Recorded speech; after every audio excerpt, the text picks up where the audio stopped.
Willkommen bei der Lately Show mit mir, Florian Streletz. Kommen wir zu unserem Thema heute Abend. Schauen einmal auf das Sofortprogramm Pflege.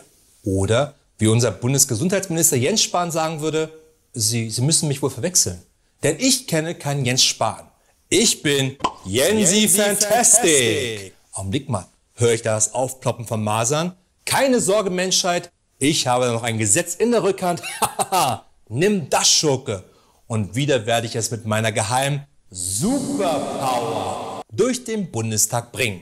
Augenblick, war es ein Knarzen? Das Knarzen eines Stuhls, weil jemand nicht so einfach seine Krankenkasse wechseln kann? Weiche zurück, Bürokratie! Dafür setze ich nun meinen morbiditätsorientierten Risikostrukturausgleich-Laser ein und beame das alles weg in den Bundestag, wo ich es sogleich mit meiner Superpower durchbringe. Und wenn du dich unbescholtener Bürger fragst, was ist denn nun die Superpower von Jensi Fantastic? Ist es, möglichst peinlich in Anzügen auszusehen oder als Troll unter einer Brücke zu wohnen oder gar Philipp Amthor im Keller gefangen zu halten? Nein! Meine geheime Superpower ist mächtiger als das Schwert oder der gesunde Menschenverstand, denn mich kann leider im Bundestag keiner leiden, deshalb winken die alles ganz schnell durch, damit ich sofort wieder abhaue. Augenblick, höre ich das Rascheln von Geld? Entschuldige mich, Bürger, da braucht ein Lobbyvertreter ganz schnell meine Hilfe. Und weg war er. Und ungefähr so hat Jens Spahn alleine in den ersten 16 Monaten seiner Zeit auf der Reservebank zur Kanzlerschaft im Bundesministerium für Gesundheit ganze 16 Gesetze durchbekommen. Gesetze wie das Psychotherapeuten-Ausbildungsgesetz, das überarbeitete faire Kassenwahlgesetz oder das Implantate-Registergesetz. Und nicht zu vergessen, das Gesetz zur Stärkung der Vorortapotheke, das schon vor der Verabschiedung gegen ein Urteil des EuGHs verstieß. Aber bei so viel Output war ja fast klar, dass da halt mal Fehler passieren. Wo war nur Mr. Wikipedia to go, wenn man ihn mal braucht? Oder eben auch das titelgebende Sofortprogramm Pflege. Er will ein Signal setzen. Gesundheitsminister Jens Spahn will mit einem Sofortprogramm gegen den Pflegenotstand vorgehen. Es ist eine erste wichtige Maßnahme, um die Vertrauenskrise in der Pflege zu überwinden.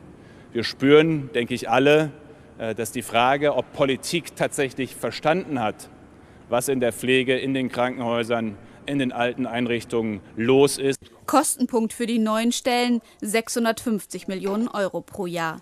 Bezahlen sollen das aber nicht die klammen Pflegeversicherungen, sondern die Krankenkassen. Die haben zwar Rücklagen in Höhe von 28 Milliarden Euro, sehen sich aber nicht in der Pflicht. Und um darauf zu kommen, ist unser Kanzler in Spee mal in sich gegangen, so etwa 5 Minuten, und dann ist ihm das alte Motto eingefallen, das es immer in seinem Landesverband gab.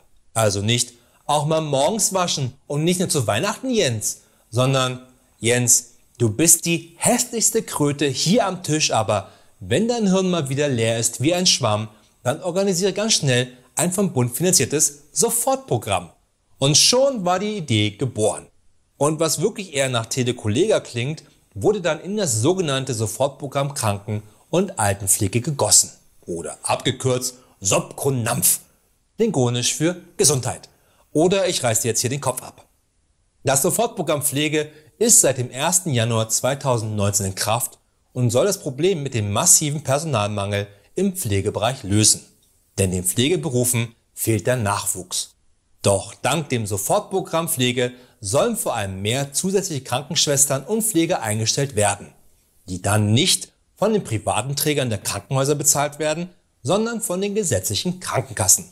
Da freuen sich schon die Privatversicherten ein Kullerkeks, nur bitte nicht so viel, denn nur weil jetzt eine Krankenschwester mehr auf 100 Patienten kommt, heißt das nicht, dass um die 2 Krankenschwestern auf 100 Patienten die Patienten mit einer schweren Kullerkeksattacke nun besser versorgen könnten. Auch das Hauptproblem, die Altenpflege, soll mit dem Sofortprogramm angegangen werden. Denn wir werden immer älter und immer mehr brauchen spätestens im Alter Pflege. Leider fällt es nicht unter die Pflegestufe 1, wenn man 2 Praktikanten dazu verdonnert, einen mit Palmblättern Luft zuzuwedeln und einen mit Weintrauben zu füttern. Aber das sollte uns am besten der Master of Gesichtsdesaster, der Super Mario in the Streets and Princess Peach in the Sheets der Politik selber erklären, nämlich Jens Spahn himself. In der Altenpflege in einem ersten Schritt 13.000 neue Stellen. In jeder Pflegeeinrichtung soll was davon ankommen. Der erste Schritt ist, die Stellen zu finanzieren. Das machen wir mit diesem Gesetz. Der zweite wird es jetzt sein, gemeinsam mit den Arbeitgebern, mit den Pflegeverbänden mehr Pflegekräfte zu finden, mehr Auszubildende, Menschen zu begeistern, zurückzukehren in die Pflege, auch Fachkräfte aus dem Ausland. Wir werden alle Register ziehen, um die Stellen zu besetzen. Aber der erste Schritt ist jetzt, sie zu finanzieren. Und damit hat er recht. Denn auch er wird sich über kurz oder lang fragen müssen, wohin mit Mutti? Und ich würde diesbezüglich jetzt nicht Beatrix von Storch fragen. Scheinbar nimmt Jens Spahn solche Dinge neuerdings per FaceTime auf. Oder aber das Geld hat einfach nicht mehr für 16:9 gereicht. Wo ist das Sofortprogramm 16:9, wenn man es mal braucht? Das Sofortprogramm Pflege sieht vor, dass jede vollstationäre Altenpflegeeinrichtung in Deutschland, also nicht die teilstationäre Pflege von Alexander Gauland in der Bundestagskita, abhängig von der Anzahl ihrer Bewohner in einer Einrichtung neue Pflegekräfte finanziert bekommt. Dabei wird in 40er Schritten bei den Bewohnern gerechnet. Also kriegt das Pflegeheim zur schattigen Pinie für ihre nur 4 Golden Girls auch nur eine halbe neue Stelle hinzu. Ich bin mir nun nicht sicher, wie das in echt aussehen wird, weil ich mir denke, dass wir die jetzt schon so wenigen Altenpfleger, wenn wir die auch noch in der Mitte durchsägen, das jetzt nicht unbedingt deren Arbeitsmoral anheben wird. Finanziert wird dies natürlich nicht von den Trägern der Pflegeheime, da höre ich schon gerade Champagnerkorken knallen, sondern über die Pflegeversicherung. Die wiederum dafür einen pauschalen Zuschuss der gesetzlichen Krankenkassen erhält. Wie genau das aussieht, wissen nur die Experten. Also definitiv niemand vom Bundesministerium für Gesundheit, denn selbst die konnten keine Zahlen bisher liefern. Auch wenn sich langsam der Wirtschaftsboom in Deutschland abschwächt, haben wir immer noch das Problem, einen Arbeitskräftemangel zu haben. Das heißt, dass wir schon Schwierigkeiten haben, die bereits vor dem Sofortprogramm offenen Stellen überhaupt zu besetzen.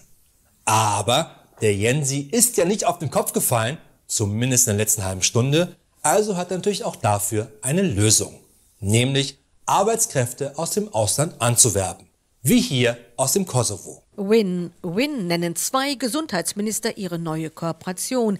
Die junge Republik Kosovo braucht Hilfe beim Aufbau der Krankenversicherung. Deutschland braucht Pfleger.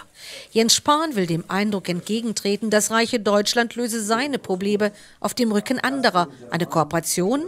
Wo es nicht darum geht, jedenfalls aus unserer Sicht nicht, sozusagen jetzt mal eben schnell Fachkräfte anwerben, sondern wir wollen wirklich auf lange Sicht und deswegen ja auch mit Schulen hier im Land. Schulen wie das Kolleg Heimerer. Die Vitalwerte waren also Bewusstsein. 1000 Studenten gibt es hier. Ein Teil des Unterrichts läuft auf Deutsch. 3 Jahre dauert die Ausbildung, die zu 80% der Deutschen gleich ist. Und vor allem hapert dies, wie bei diesem Beispiel, immer wieder an der Bürokratie. Das hier ist und bleibt halt immer noch Deutschland. Und das Sofortprogramm Pflege heißt ja auch nicht sofort Pflege. In Serbien verdient eine Pflegekraft rund 300 € im Monat.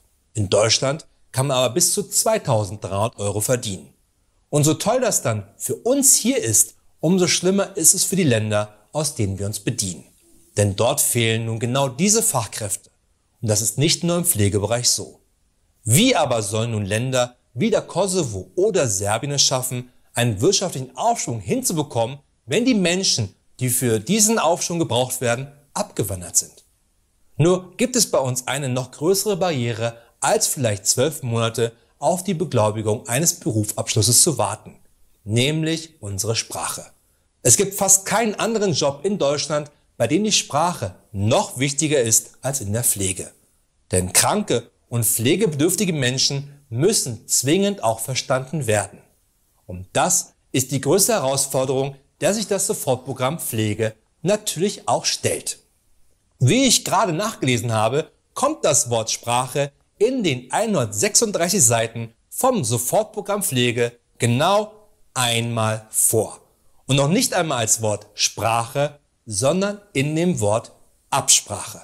Ich würde mal sagen, läuft. Also fassen wir noch einmal zusammen. Wir haben auf der einen Seite mit dem Sofortprogramm Pflege eine Maßnahme, die bis heute keine einzige signifikante Neustelle geschaffen hat. Und auf der anderen Seite ist Jens Spahn, der immer noch sich einen feuchten Kehricht für alte oder gar pflegebedürftige Menschen interessiert. Denn das Sofortprogramm Pflege dient nur seiner eigenen PR, von der er hofft, dass sie ihn eines Tages ins Kanzleramt bringt. Und nur dafür wird er am Ende immer eines machen, nämlich alle Register ziehen. Außerdem hat hier auch keiner gesagt, dass ein Sofortprogramm Pflege jetzt sofort wirken muss, oder? Steckt ja noch nicht einmal im Namen drin. Denn es ist ja nur ein Programm. Und jeder, der mal Windows 10 auf einem 386er Pentium installiert hat, weiß, wie lange der Befehl Sofort, Programm, Pflege an Cortana dann dauern wird. Das war's wieder von der Show für heute. Aber keine Sorge, wir sind wieder am Freitag mit den Late News. Bis dahin eine gute Nacht und viel Glück da draußen.